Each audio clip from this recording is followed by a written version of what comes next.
there, my name is Marie Hollonds, and I'm a marketing director and certified IRA specialist at Quest Trust Company. And today we're going to be talking about health savings accounts and Coverdell education savings accounts.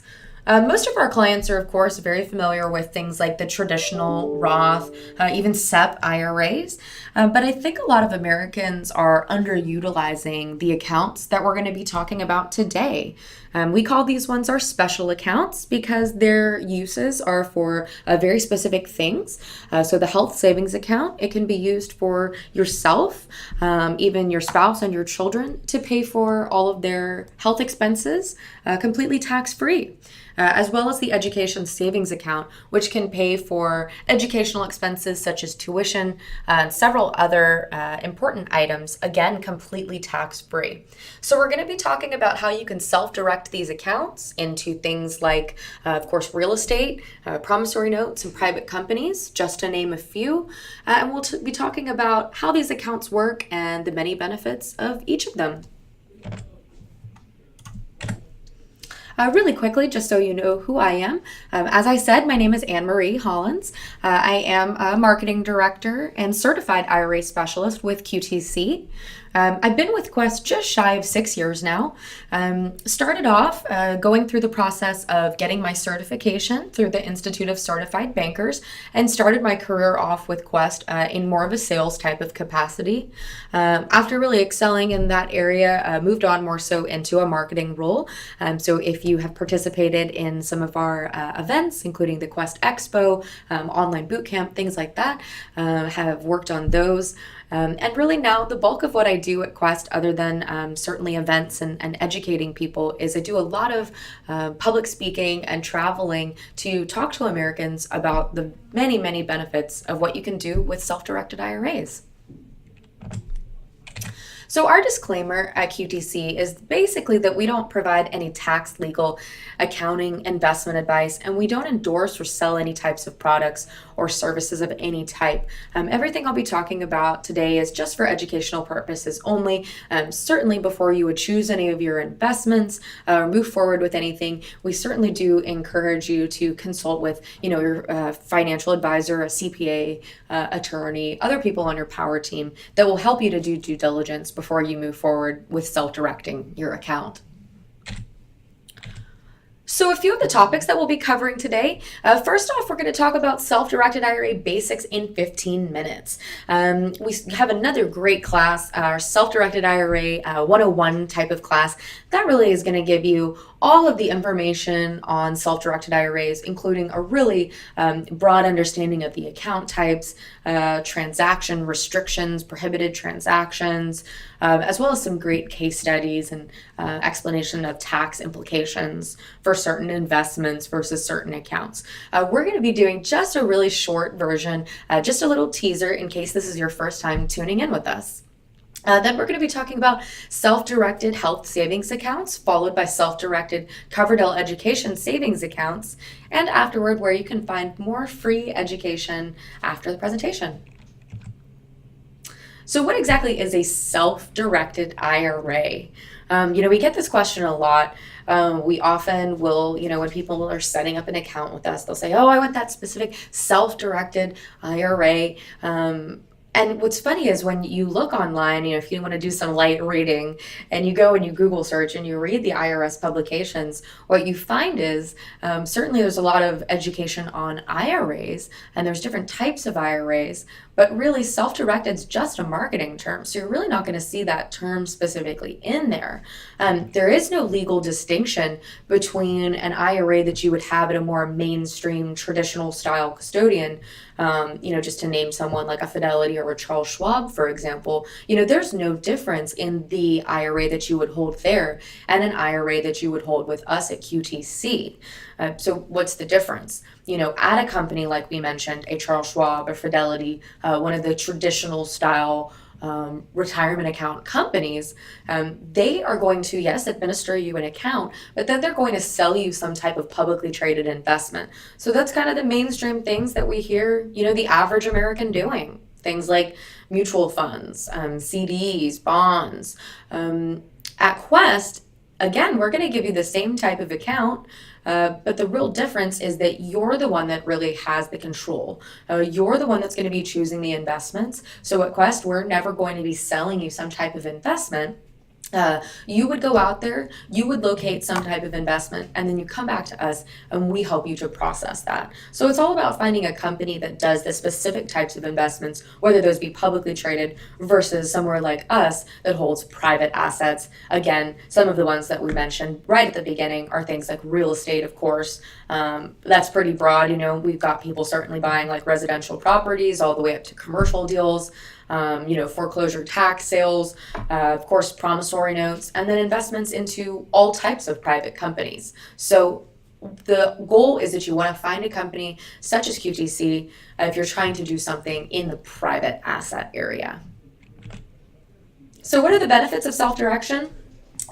Of course, there's many of them, but these are just a few benefits to go over with you. So the first one, diversification.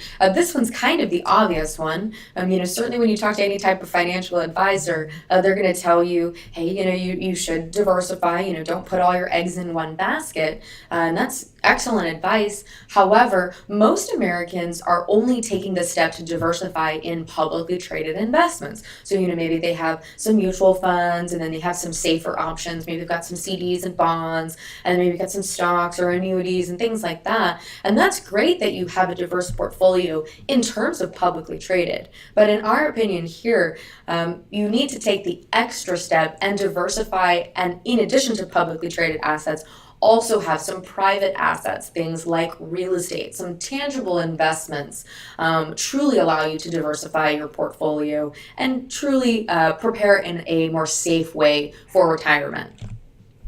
The second reason is tax savings. Whether it's a self-directed IRA or not, when you're doing your investments in retirement accounts and making your profits, those are going to return back into the account and you won't be paying taxes on that. Now, your taxes may just be deferred until the future, or perhaps they may be completely tax-free to you in your retirement. That just sort of depends on the type of account, and we'll go through that in just a couple minutes.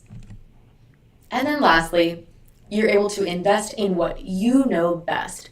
So the whole benefit of self-direction that ultimately I think, other than the diversification, the tax savings and things like that, the thing that draws people most to doing self-directed IRAs is that it allows them to choose the investments. So they're not relying on the expertise of a financial advisor or someone that's telling them, hey, this is a good investment to do. They're taking control of their own retirement. They're choosing investments for themselves. So certainly they're going to choose something that they're knowledgeable about, that they have expertise in, that they can make money off of. Now, as I promised, we're going to talk about really quickly the different types of accounts that we offer. So we break our accounts down at Quest into 3 categories. We have the personal, employer, and special plans. So personal plans, these are very common. The average American has this type of account. You've probably heard of this before, traditional IRA and Roth IRA. Your traditional IRA is going to grow tax deferred, meaning that, again, when you do your investments in this type of account and you make your profit, you're not taxed on it. However, when you take those distributions out, that is when you'll be taxed on it at your bracket at that time. Basically, that mindset is how many Americans have prepared for retirement, but it tends to be a little bit more of a kind of old school thinking. So we do see a lot of people setting up Roth IRAs, especially young people. This is a very, very popular type of account, though it's beneficial for really anyone because you can make completely tax-free profits. So the way it works is when you make your contributions into the account, you do not receive a tax deduction like you would with a traditional. However, since you're depositing these after-tax dollars, it does give you the ability to take that money out at any time. That's your contributions that can be withdrawn tax and penalty free. So this is a really great way, especially for people that perhaps have never had a retirement account, young people. It's a great way that you can be saving money in there that you could invest, but if you do need that money, you have the flexibility that you can withdraw those contributions. Now, as far as your profits, it again differs in the way with the traditional that Remember, with the traditional IRA, you will eventually be taxed when you're taking that money out in retirement. With the Roth IRA, as long as it's a qualified distribution, you will not be paying taxes on those withdrawals. So you can imagine that when we're talking about something like real estate or like doing notes, for example, you really have the ability for such exponential growth that when we're talking about potentially in retirement being able to take out all of your profits that you've made in these types of accounts without any taxes, that can be life-changing for people. Second category of plans, the employer plans, SEP, IRA, simple IRA, and solo 401k. These are really popular plans if you are self-employed. Perhaps you never worked in corporate America, never had like a 401k that you've rolled over into something like a traditional or Roth.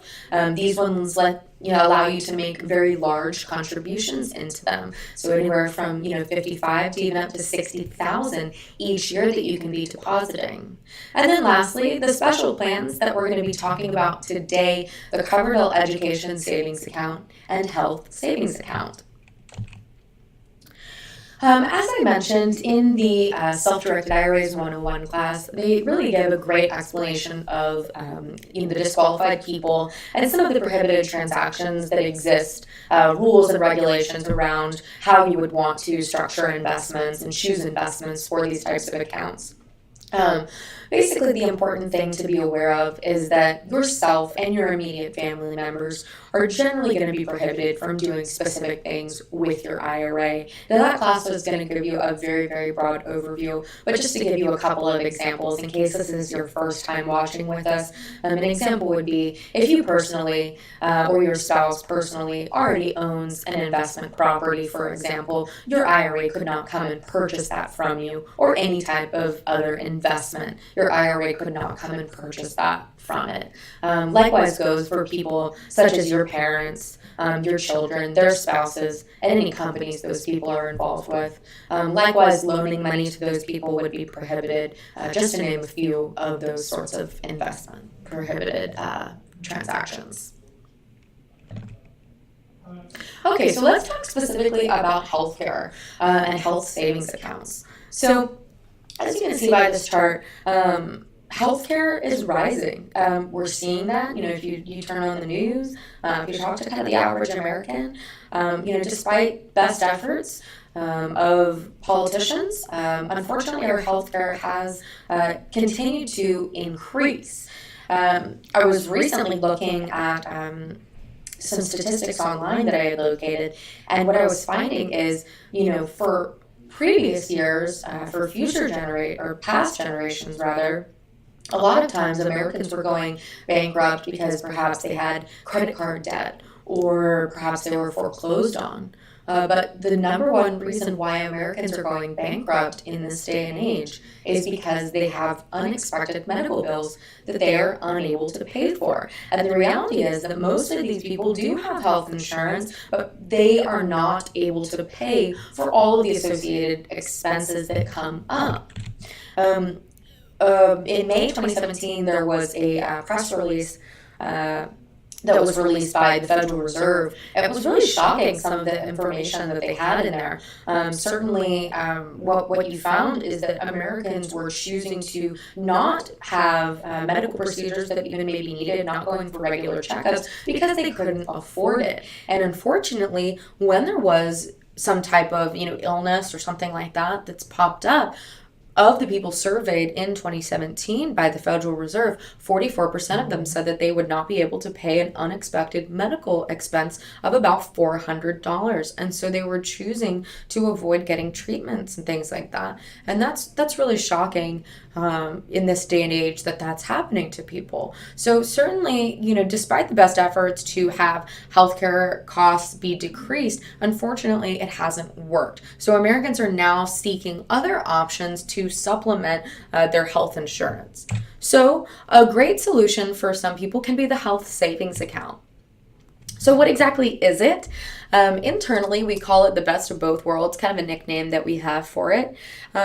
Basically, the way it works is when you make your contributions into the health savings account, you may potentially be able to take a tax deduction on that.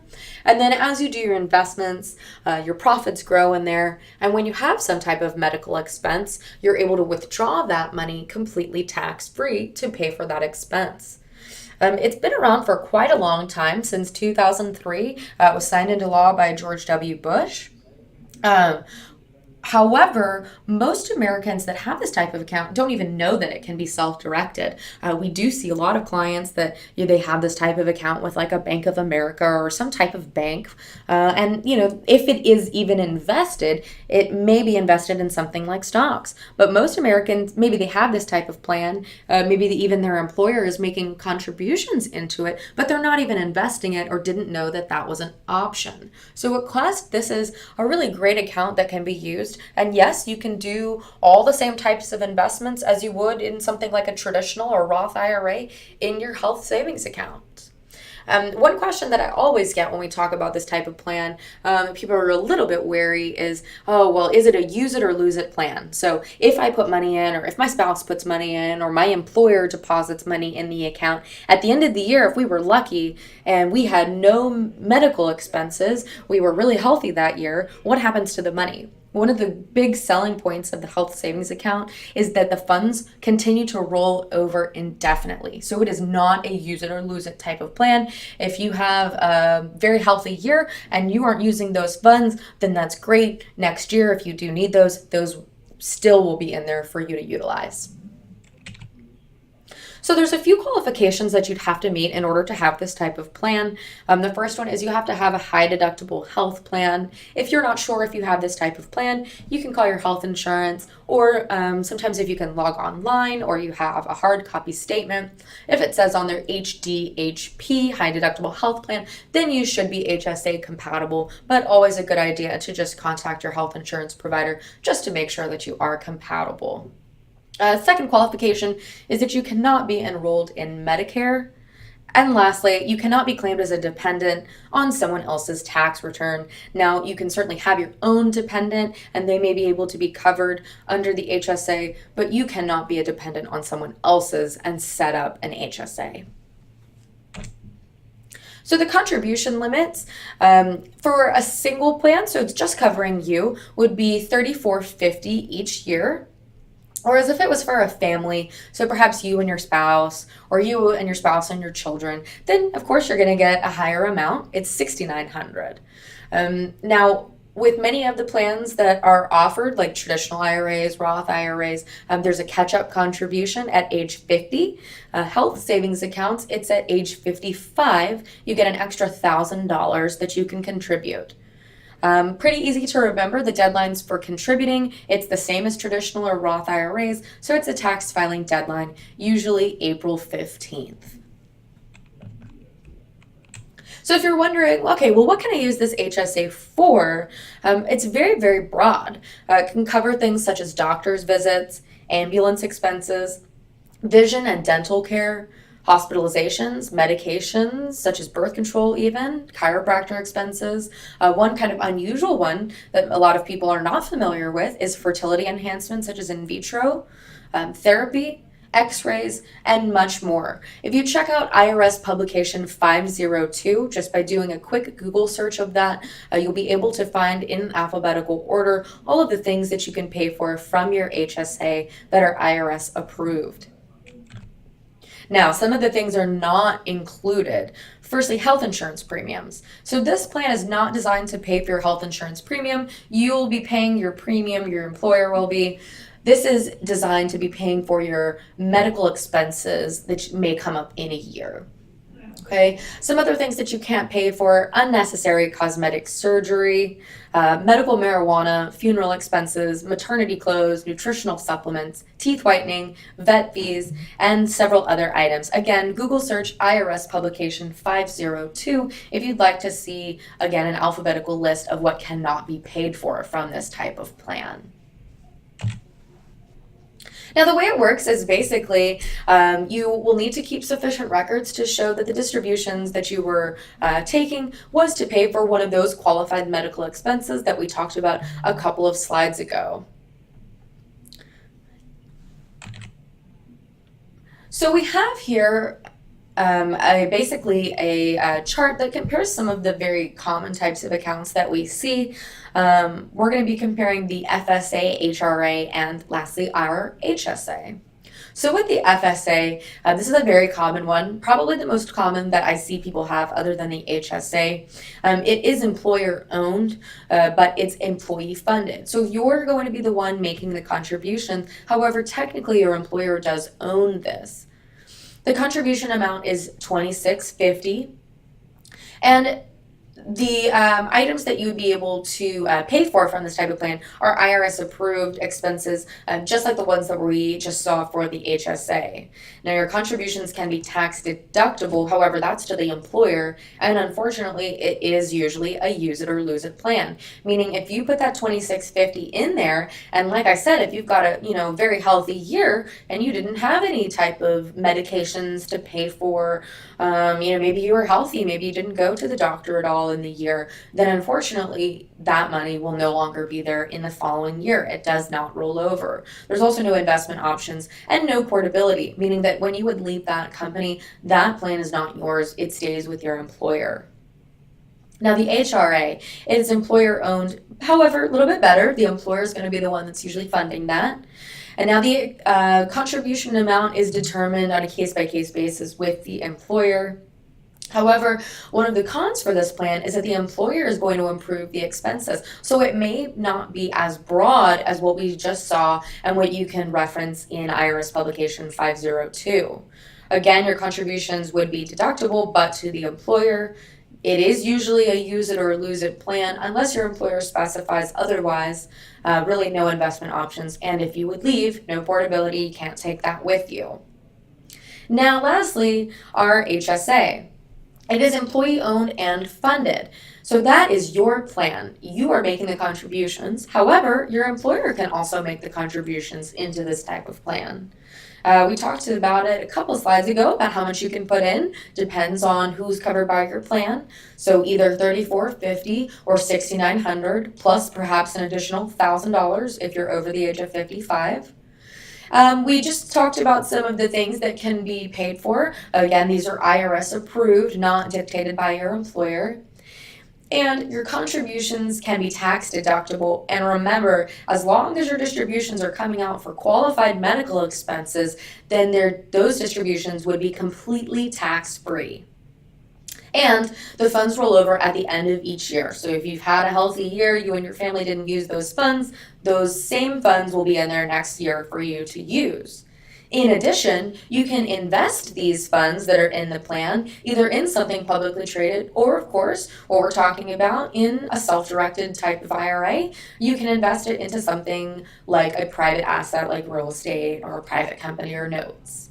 And lastly, if you were to leave that company, if it was an employer-sponsored type of plan, then that stays with you and you'd be able to transfer that over to a different HSA for yourself. So you can really see when you kind of break it down and you compare. Obviously, there are other types of plans out there that you may be familiar with or that you may have, but these are sort of the common ones that we see some of our clients have before they switch over and say, hey, obviously there's some clear benefits to using a health savings account, and they switch over to using this one.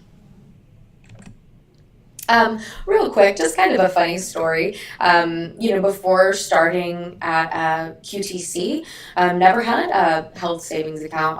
Always was, fairly healthy, and growing up, my family was always very health conscious. We went for our regular checkups and we ate healthy and all of that. So, throughout my years growing up, all of that, I never had a cavity. Always was, very, very good in the dental hygiene area. But As a kid growing up, I was kind of a joke with my family about how I had so much of a sweet tooth. I loved candy. So here I was in Barcelona. We were at a market with some friends, and they took a picture of me in front of this candy because I have such a sweet tooth for all of this, kind of gummy candy. But again, growing up was very, very health conscious, never had a cavity once in my life. Well, fast forward, started working at Quest, got a health savings account, started investing in it, putting money in there.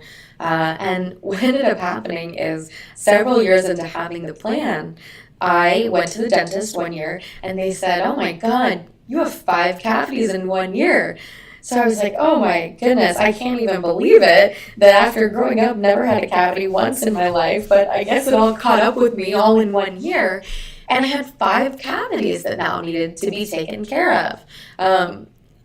For most people, 5 cavities would be something pretty costly, even if you do have health insurance. Maybe you don't have dental insurance, and maybe even if you do, something like 5 cavities in 1 year, that's kind of unusual, right?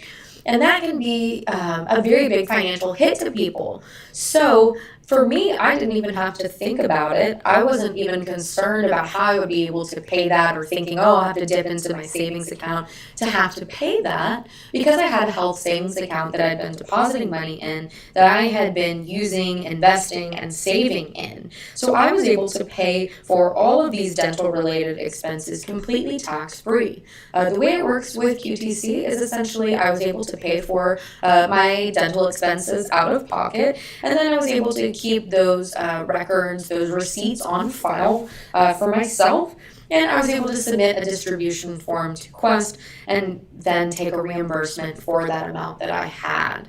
So just a real practical use, one example of how I've been able to use the plan, and it's been very beneficial to me. In addition to this, I've been able to use it for lots of other kind of everyday expenses. I wear contacts. I like to wear glasses at night, when I'm reading and getting ready for bed. I've been able to pay for those, which can be very costly, several $100s a year, completely tax-free from my health savings account. So this is a really great account, certainly that you can be using to supplement your lifestyle, in addition to just your savings account, just your income, or just kind of your standard traditional or Roth IRAs. Okay, so let's talk about a few fun facts. So one time in your life, you're able to fund an HSA with a transfer from something like a traditional or Roth IRA. So a lot of people don't know that. So if you're thinking, oh, well, I don't have really any extra cash this year to make an HSA contribution, but it sounds like a really attractive type of account, you can one time in your life transfer the money from a traditional or Roth IRA into the HSA to fund the account. Now, this can only be one time in your life up to that year's maximum. You can actually pay for prior year qualified medical expenses as long as you incurred the expense while the HSA was in place. So the way this would work is perhaps I set up the HSA today, and in a couple months I have some type of unexpected surgery that comes up. However, I just set up the HSA a couple months ago, so really there's not enough money in there to be able to pay for that surgery.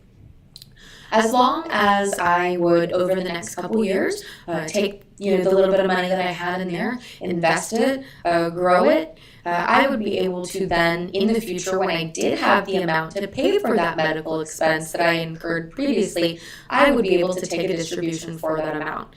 The big thing to remember with this is the HSA has to be in place before the medical expense occurs. So it's not something that can be done retroactively. If you've already had the medical expense and your HSA is not set up, then this does not apply.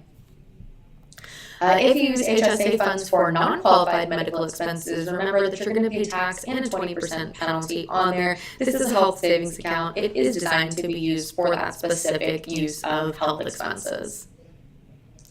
One of the great things is you can still use the HSA in terms of for your medical expenses or even investing it, even if you're no longer eligible to fund it. So if you are on Medicare, remember that you can't contribute to this type of plan. However, you can still use the plan. So if there's still money in there, you're still able to use that for your health expenses. And if there's money in there, you can continue to invest it to continue to grow it. You just aren't going to be able to make additional contributions anymore. Or perhaps maybe you no longer have a high deductible plan. Again, you can still continue to use it. And after age 65, you can pay for non-medical expenses penalty-free with your HSA. So nice little perk there once you're over that age. As far as the HSA, what happens when you would die, it depends who you've left the plan to. A spousal beneficiary would become his or her own, would move over into their own HSA in their name, and they would be able to use that for the remainder of their life. Now, if it's a non-spousal beneficiary, it's no longer an HSA, becomes taxable to the beneficiary. However, they are able to actually use it within 1 year after your date of death. So if they have some type of medical expenses that are qualified, they can utilize that up front. However, after that, it will become taxable to them. So if you have any questions, if this was interesting and you want to learn more, kind of look up some of the specific rules for these plans, check out some of these IRS publications here, 969 and 502. These are great references for the health savings account. Okay, let's move on to the Coverdell Education Savings Account. This is a really important account to talk about, especially for my generation. Our generation has really been experiencing the toll of student loans, certainly. Student loan debt is to an all-time high. The most recent figure that I've seen online is $1.48 trillion in student loan debt in the United States. That is a huge amount of money. And if my generation can do anything to benefit the future, it would be to utilize something like this Coverdell Education Savings Account. It's a great plan for children or people under the age of 30 to be able to pay for their educational expenses completely tax-free. So what exactly is it? So this plan was signed into law in 1997 with the Taxpayer Relief Act. The way it works is you can make contributions into the plan. They are after tax, so you do not receive a deduction on them. However, once you take that money that's in the ESA, you go out, you find investments, and you make profit off of it, you're able to withdraw that profit tax-free for qualified educational expenses. Now, these contributions into the plan can be made from birth of the child all the way up until age 18. However, the plan itself can be used from birth till age 30. So you're no longer able to make contributions after the age of 18. However, if you would like to continue on, go to college or perhaps other postgraduate degrees, you're able to continue paying for those up until the age of 30 for the child. And the maximum annual contribution is $2,000 per year per child. So if you have 3 children, each of them would have their own education savings account, and each could have a deposit made of $2,000 into the plan. Now, anyone can be the depositor for the plan. It does not have to necessarily be the parent. It is the parent or the legal guardian that oversees the account that is going to be managing that at least up until age 18 of the child. However, anyone can make the deposit into the account. So, of course, we usually see parents doing that, but it's not an infrequent thing that we've seen even grandparents, around Christmas time or something like that, that each year they like to make a contribution into their child's account or into their grandchild's account up to the amount of $2,000. So some of the things that can be paid for from the ESA, again, it's going to be educational expenses that would be qualified as listed in IRS publication 970. But some of the things that can be paid for are tuition. So if you're sending your children to private school, perhaps you could pay for that completely tax-free. Just by doing a few deals a year, you can really free up your money that you're being taxed on, and instead use this tax-free money to pay for their education. books, uniforms, school supplies, tutoring. If your kids are struggling in a subject, you could actually pay your tutor tax-free from the ESA. Dorm fees, transportation fees, extended day programs. Perhaps you work long hours, your kids need to stay a little longer at school afterwards or get there a little early, and even internet access in your home. These are just a few of the many things that you can pay for. Like I said, it is very, very possible to have a life-changing effect just by doing a couple of deals in your child's ESA. You're able to pay for their education all the way up until the age of 30 completely tax-free. It is very possible for this plan to be used even with a small amount of contributions that can be put in there. H. Quincy Long, the founder of Quest Trust Company, he actually sent one of his daughters to Southern Methodist University and was able to pay for her education tax-free by using this type of plan. So it is very possible. If you start young, especially, that gives you the longest period of time to put contributions in there. But in addition, you can actually partner these types of plans as well as the health savings account that we talked about with your own plans. So if you have, a traditional IRA, maybe your spouse has a Roth IRA, your family has an HSA, you have 2 kids and each has an ESA, all of these types of plans can be put together, each with an ownership percentage, to purchase investments and have profits go back to each of them. So once the child would reach the age of 30, there's a few options that they have. They could roll over the funds into the Coverdell, from the Coverdell Education Savings Account into a different type of plan. Again, it's still going to be a Coverdell, but it's going to be in someone else's name, someone else perhaps in their family under the age of 30, maybe a sibling, a step sibling, perhaps even they have their own child, something like that. So someone else could utilize it for their educational expenses. Additionally, you could, if you didn't have anyone else that would be able to utilize the funds, maybe there's no one else younger in the family, something like that, then you can actually just take the money out. It would be a taxable distribution, and there would be a penalty on there as it wasn't coming out for a qualified educational expense. However, the child would still be getting that money, obviously, that they could use now.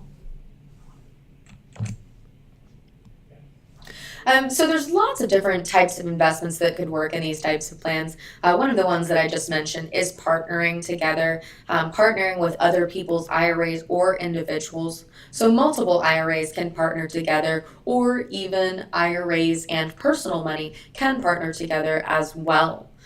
Some other common investments that we see, assignments of contract allows you to do that with a small amount of money.